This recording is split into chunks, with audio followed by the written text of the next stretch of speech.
Coldly signing the termination papers, Billionaire CEO Claire Kensington didn't even look up as the desperate single father begged for his job.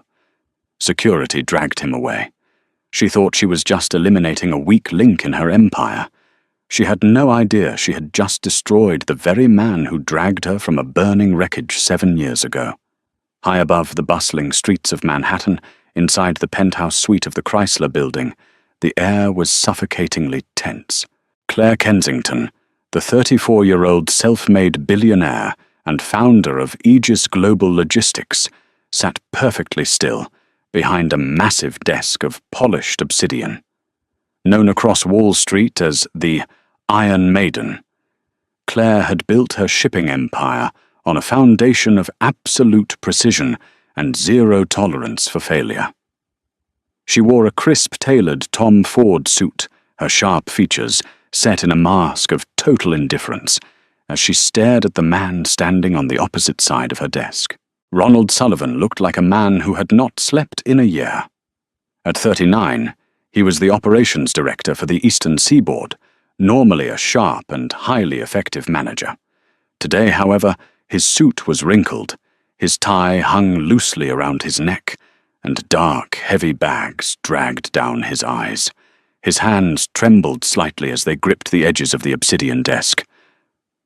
"Ms. Kensington, please—" Ronald pleaded, his voice cracking under the immense weight of exhaustion and terror. "I am begging you to look at the context. It was one missed authorization protocol. One missed authorization protocol."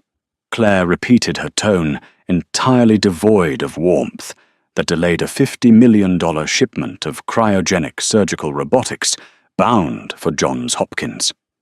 "You left international cargo sitting on a tarmac in Frankfurt for 36 hours because you failed to answer your phone, Mr. Sullivan. Aegis Global Logistics handles the infrastructure of life-saving institutions. When we fail, our clients fail. I was at Mount Sinai Kravis Children's Hospital." Ronald said, his chest heaving as panic began to completely overtake him. "My daughter Lily. She is 7 years old. She has severe aplastic anemia, and she went into cardiac arrest yesterday morning. I was in the pediatric intensive care unit, watching doctors hit her chest with a defibrillator. I didn't have my company phone on me." "I couldn't." Claire's expression didn't shift even a fraction of an inch. She had heard every excuse in the world during her climb to the top. To her, compassion in business was a vulnerability that competitors exploited. She had survived by cutting out weaknesses both in herself and in her organization. "I sympathize with your family situation." "Ronald," Claire lied effortlessly, her eyes locked onto his. "But this is a Fortune 500 corporation, not a charity ward. You are paid $400,000 a year to ensure that supply chains do not break under any circumstances. You broke the chain. The board of directors is demanding accountability for the Johns Hopkins disaster, and I am delivering it. Your employment here is terminated effective immediately." Ronald felt the floor drop out from underneath him. It wasn't just the salary. It was the premium corporate health insurance. "Ms. Kensington."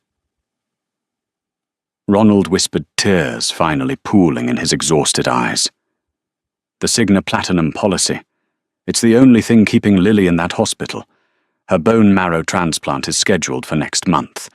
Without this job, the insurance drops. The out-of-pocket cost is over $500,000. If you fire me, my daughter will die. I will accept a demotion. I will work in the mailroom. Please. Punish me, but do not issue a termination." Claire slid the severance agreement across the polished black desk. "Security has already cleared your computer access. You will receive 2 weeks of standard severance provided you sign the non-disclosure agreement. That is my final offer." Ronald stared at the paper.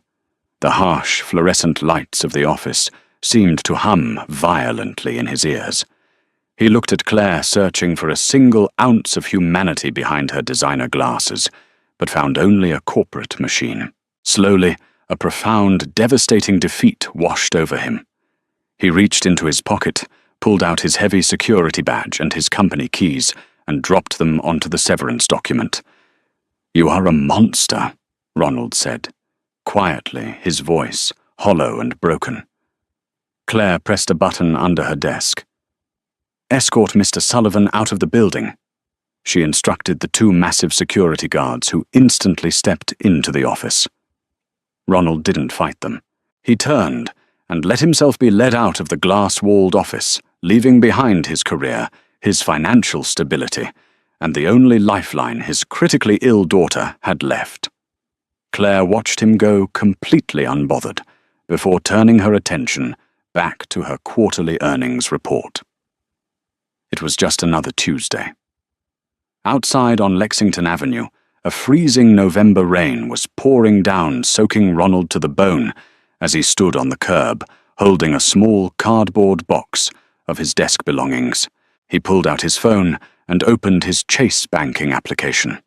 The screen aggressively displayed a checking balance of $412. He looked up at the towering spire of the Chrysler Building, feeling a level of despair so profound it physically ached in his chest.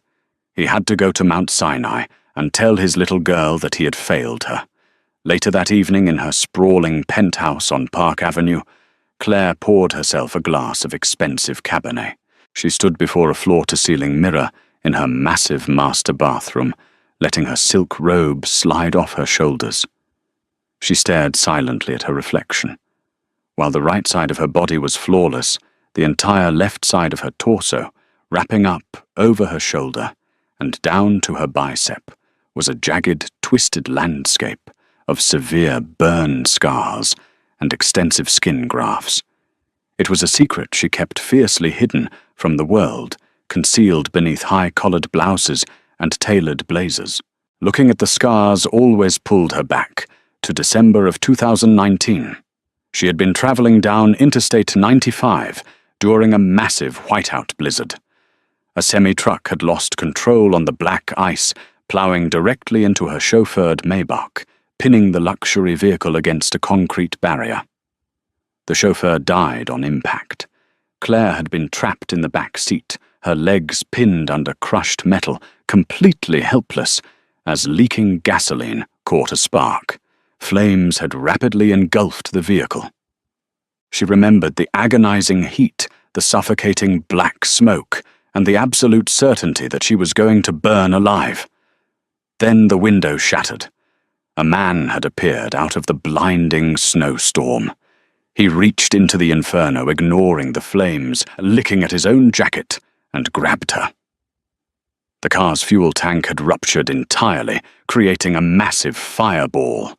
The stranger had thrown himself over Claire, shielding her body with his own back as the explosion blasted them into the snowbank. She remembered lying in the freezing snow, coughing violently, staring up into the stranger's eyes. He had suffered horrific burns to his back and arm from shielding her, yet he never let go. He had squeezed her face with a soot-stained hand. "Look at me. Just keep your eyes on me." The stranger had said, his voice deep and raspy. "You're going to make it. I promise you." Claire had passed out from the pain. When she woke up 3 days later in the burn unit at New York Presbyterian Hospital, the man was gone. He had slipped away into the chaos of the blizzard before the authorities could identify him. The only thing the nurses had found was a heavy silver medallion of St. Jude. The patron saint of lost causes, clutched fiercely in Claire's fist, snapped off the stranger's necklace during the rescue. She had kept it in a velvet box inside her personal vault ever since. The media had called him the Blizzard Angel. Claire just called him the only reason she was breathing. The next morning, Claire sat at her desk, her mind entirely focused on business. She summoned Richard, her Vice President of Human Resources. "I need Ronald Sullivan's complete employment file," Claire demanded, sipping her espresso. "I want to ensure there are no loopholes he can use to sue Aegis for wrongful termination regarding his daughter's medical condition." Richard nodded nervously, handing over a thick manila folder. "Everything is in there, Miss Kensington, including his pre-employment background checks and old medical waivers." Claire opened the file.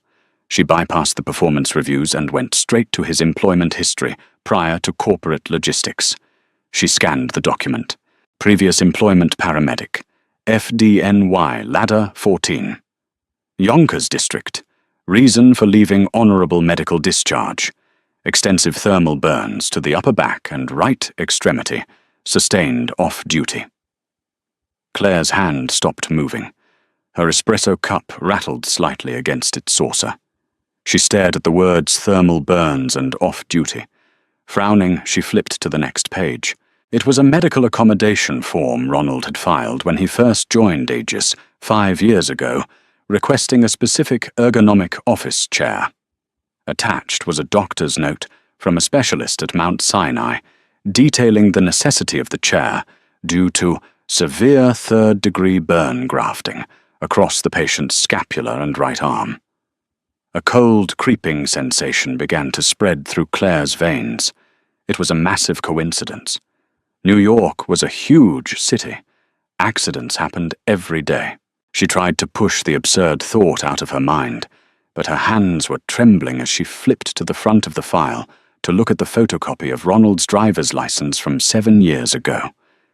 The man in the photo was heavier, sporting a thick beard, looking vastly different from the exhausted, clean-shaven corporate director she had mercilessly fired yesterday.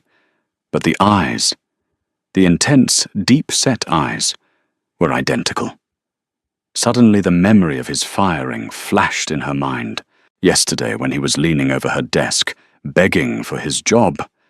His voice had cracked with desperation. "Miss Kensington, look at me. I'm promising you I will make this right." The exact cadence, the exact phrasing.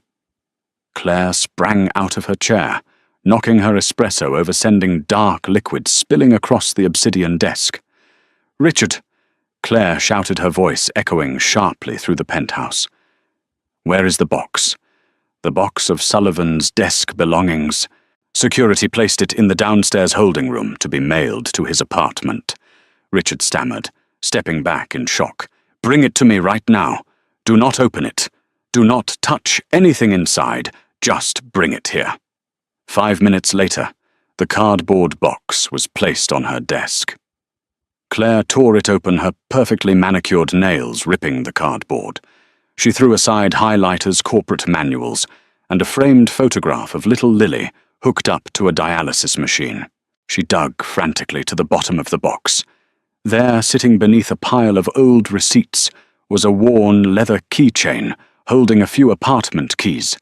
Attached to the keyring was a thick silver chain. Claire picked it up. Her breath hitched violently in her throat. The chain was broken at the end. The metallic links matched the exact size, weight, and tarnish of the St. Jude medallion currently sitting in her personal vault.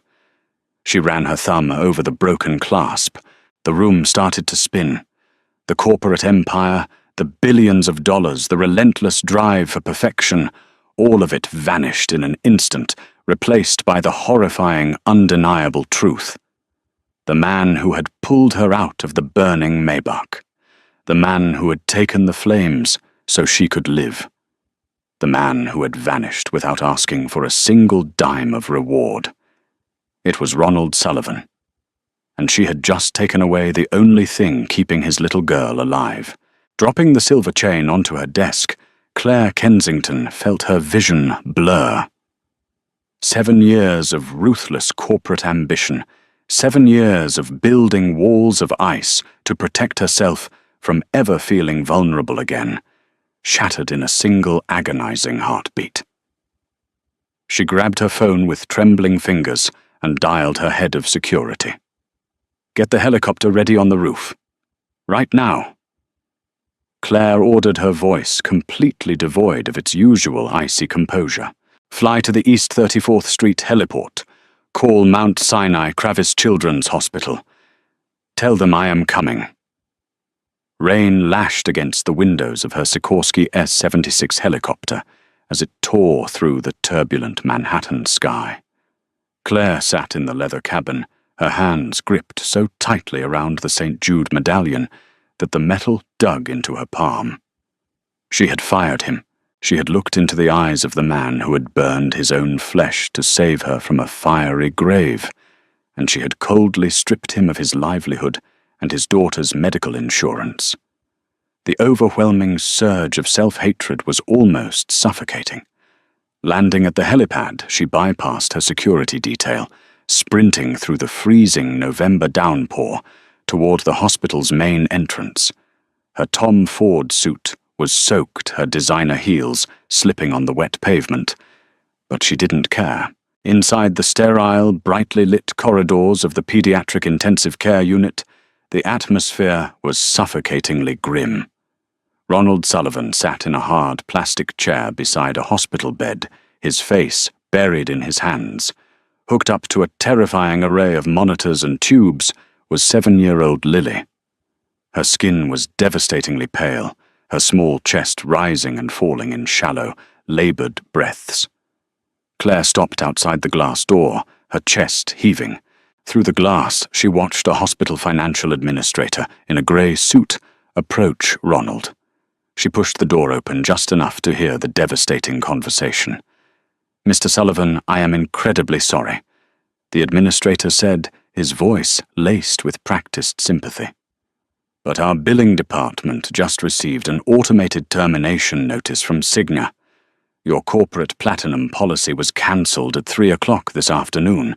Because Lily's bone marrow transplant is considered an elective catastrophic procedure until she is actively dying, the hospital requires proof of coverage. We have to postpone tomorrow's surgery. We are going to have to transfer her to a state-funded facility by tomorrow morning." Ronald stood up, his massive frame shaking violently. No, please. You cannot do this. Her immune system is completely gone. If you move her to a public ward, she will catch an infection and she will die. I will sign whatever you want. I will give you my apartment. I will give you my life. Just do the surgery. I am sorry, Mr. Sullivan. Hospital policy. Stepping into the room, Claire's voice cut through the despair like a steel blade. Hospital policy is about to be rewritten.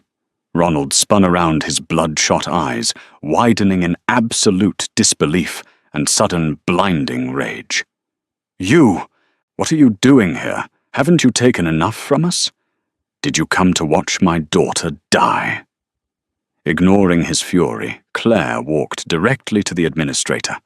She reached into her soaked designer jacket and pulled out a heavy black American Express Centurion card, slamming it down onto the rolling medical tray. "My name is Claire Kensington. I am the CEO of Aegis Global Logistics. You will reinstate Lily Sullivan as a VIP patient immediately. You will schedule her bone marrow transplant for tomorrow morning. Put every single medical expense, every doctor's fee, and the entire cost of this pediatric wing onto my personal account. If you attempt to transfer this child, I will buy this hospital and fire you before you finish your shift. Do you understand me?" The administrator stared at the black card, stammering. "Ms. Kensington, Yes, of course. But the insurance isn't the only issue anymore." Doctor Harrison Caldwell, the chief pediatric hematologist, stepped into the room, his expression grave. "Ms. Kensington's money cannot buy time. We just received a call from the National Marrow Donor Program. Lily's perfect match, a donor in Seattle, just failed their final pre-donation physical. They have an undiagnosed blood pathogen. We cannot use their marrow. Lily has 0 white blood cells. She has perhaps 48 hours before her organs begin to shut down completely." Ronald collapsed back into his chair, a raw, guttural sob tearing from his throat. The money didn't matter anymore. His little girl was gone. Claire stared at the doctor, the wheels of her billion-dollar mind spinning at 1,000 miles an hour. Aegis Global Logistics did not just move electronics, they possessed the largest privately owned medical transport network on the planet. "Dr. Caldwell," Claire demanded, pulling out her secure satellite phone. "Is there any other match in the global database anywhere on Earth?" "There is a secondary match, a 9 out of 10 HLA match," Dr. Caldwell said, checking his tablet. "A 32-year-old man in Oslo, Norway. But standard international medical transport protocols take a minimum of 72 hours to secure the marrow clear international customs and fly it commercially to New York. The marrow only survives outside the body for a limited window. It is logistically impossible to get it here in time." Claire's eyes flashed with a terrifying, ferocious determination. "Doctor, I do not do impossible. I do logistics. You prep this little girl for surgery. I will get you that marrow." Transforming the hospital waiting room into a high-tech command center, Claire ordered her entire executive team onto a secure conference call. She paced the floor, her wet hair clinging to her face, acting with a level of ruthlessness she usually reserved for corporate hostile takeovers. "Listen to me and listen carefully," Claire barked into her phone, her voice echoing down the empty hospital corridors. "I am authorizing a code red override across the entire European network. Wake up our division, head in Oslo. Send a recovery team to the donor's address. Offer him $1 million cash to undergo the extraction procedure immediately at Oslo University Hospital. Ms. Kensington, we do not have clearance from the Norwegian Ministry of Health," her chief operating officer argued over the speaker. "I do not care, bribe the ministry. Pay the fines. Just get the marrow in a cryogenic cooler," Claire shouted. "Next prep my personal Gulfstream, G650ER jet. Have it waiting on the tarmac at Oslo Gardermoen Airport. We are flying the marrow directly to Teterboro Airport in New Jersey." "Claire, a transatlantic flight path requires civilian airspace clearance from 4 different countries," her aviation director warned. "Air traffic control will ground the jet." "If any air traffic controller tells my pilot to alter his vector, tell them I will personally pay whatever international penalty they issue, but that plane does not slow down. We are flying a straight line from Norway to New York. Move." For the next 14 hours, Ronald sat completely paralyzed in the waiting room, watching the woman who had mercilessly destroyed his career orchestrate the most complex, illegal, and brilliantly executed medical supply chain operation in human history. He watched as Claire screamed at European customs officials, threatened aviation regulators, and wired millions of dollars in bribes to ensure the medical cooler bypassed every bureaucratic checkpoint on the globe. By 6 a.m. the following morning, the Gulfstream touched down in New Jersey. An Aegis tactical helicopter airlifted the cryogenic cooler directly from the runway, flying it straight to the roof of Mount Sinai. When the surgical team finally rushed past them, carrying the silver transport case containing the life-saving marrow, Claire collapsed into a plastic waiting room chair. She was completely drained, shivering her wet clothes, having dried into stiff wrinkles. Ronald slowly walked over to her. The absolute hostility he had felt yesterday was entirely gone, replaced by a profound, overwhelming confusion. "Why?" Ronald whispered, his voice trembling as he looked down at the ruthless billionaire. "Yesterday you threw me onto the street. You looked me in the eye and told me I was nothing but a broken link in your chain. Why did you just spend $10 million and break international aviation law to save my daughter?" Claire looked up at him. Slowly, her hand shaking, she reached into her pocket. She pulled out the silver St. Jude medallion. The broken chain dangled from her fingers. Ronald stared at the medallion. His breath hitched.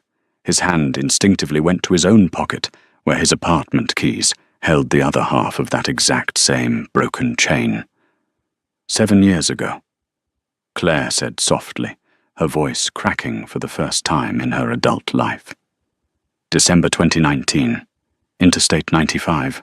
A whiteout blizzard. A semi-truck crushed a Maybach against the barrier, and the fuel tank exploded. Ronald stepped back, his eyes going wide as the memories slammed into his mind. The searing heat, the woman screaming in the back seat, the smell of burning gasoline and melting metal. Claire slowly stood up. With trembling fingers, she unbuttoned the top 4 buttons of her ruined silk blouse and pulled the fabric off her left shoulder. Ronald gasped. Spreading across her collarbone and down her chest was a massive, jagged landscape of terrible burn scars, the exact mirror image of the scars that covered his own right arm and back. "You shielded me," Claire whispered, tears finally spilling over her eyelashes and cutting tracks down her pale cheeks. "You laid on top of me while the car burned. You took the fire that was meant for me.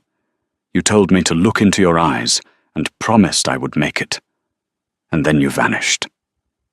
You were the woman in the back seat," Ronald breathed out, entirely stunned. "I didn't know. The smoke was so thick. I just saw someone trapped. I have spent 7 years looking for the man who gave me my life." Claire sobbed the heavy walls of her corporate persona, completely dissolving into dust. "And yesterday I sat behind my desk, blinded by my own arrogance, and I fired him. I almost killed your daughter, Ronald. I was a monster. I am so sorry." Ronald looked at the incredibly powerful woman standing before him, stripped of her armor, weeping openly in a hospital hallway. He thought about his daughter currently in the operating room, receiving the gift of life, because this woman had just moved heaven and earth to fix her mistake. Slowly, Ronald reached out. He wrapped his large, scarred arms tightly around Claire's shaking shoulders, pulling her into a fierce, forgiving embrace.